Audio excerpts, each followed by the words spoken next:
James gets cracking. It was a bright spring morning when James puffed importantly into the yard.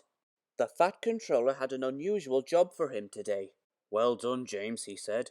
"I see you have plenty of steam already." "Yes, sir," replied James eagerly. "That means you can set off right away," said the Fat Controller. "Where to, sir?" asked James. "To the battery farm," said the Fat Controller. James's driver climbed out of the cab to talk with the Fat Controller. James couldn't hear what they were saying, but he tried hard to listen because he was puzzled. James hadn't heard of a farm for batteries before.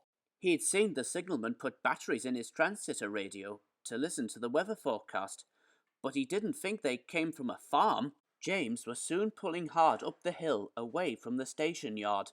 A battery farm, he puffed to the trucks. "It's not far now, James," called his driver. "Farmer Finney is meeting us at Tidmouth." As they pulled into the station, they saw the farmer waiting on the platform with lots of wooden crates. The crates were loaded carefully into one of James's trucks. Farmer Finney waved them off. "Take care," he called. "Why do we have to take care of batteries?" James spluttered to himself. "Come on, James," shouted his driver. "We have to deliver this to the school by 10 o'clock. So James went full steam along the track.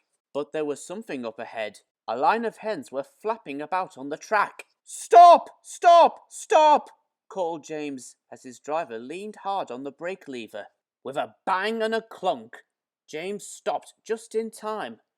But his poor truck was thrown off the rails, and broken eggs lay everywhere. "What a mess," sighed James's driver. "Eggs!" said James in surprise. "I thought they were batteries." James's driver laughed.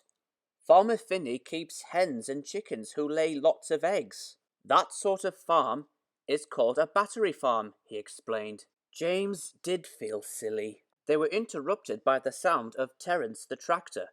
Farmer Finney had come to see what had happened. He was surprised to see that some of his chickens had escaped and sorry that they had caused an accident. "What can I do to help?" he said.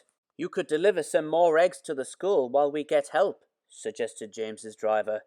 "The children need them to make pancakes." The farmer agreed. "I'll hook a trailer up to Terence and drive slowly so that no more eggs get broken." It was a day of surprises for James. While the railway staff helped put the truck back on the rails, the driver told James all about Shrove Tuesday. People make a batter using eggs and cook it in a big frying pan to make delicious pancakes. "The school children are making pancakes today in their cookery lesson," he said. When the farmer returned, he had something in his hand. It was a frying pan. "A pancake!" exclaimed James. "With lemon and sugar," said the driver. The children had made them a special pancake. So, before they got back to work, the driver, the farmer, and the workman shared the big pancake, and James looked on happily.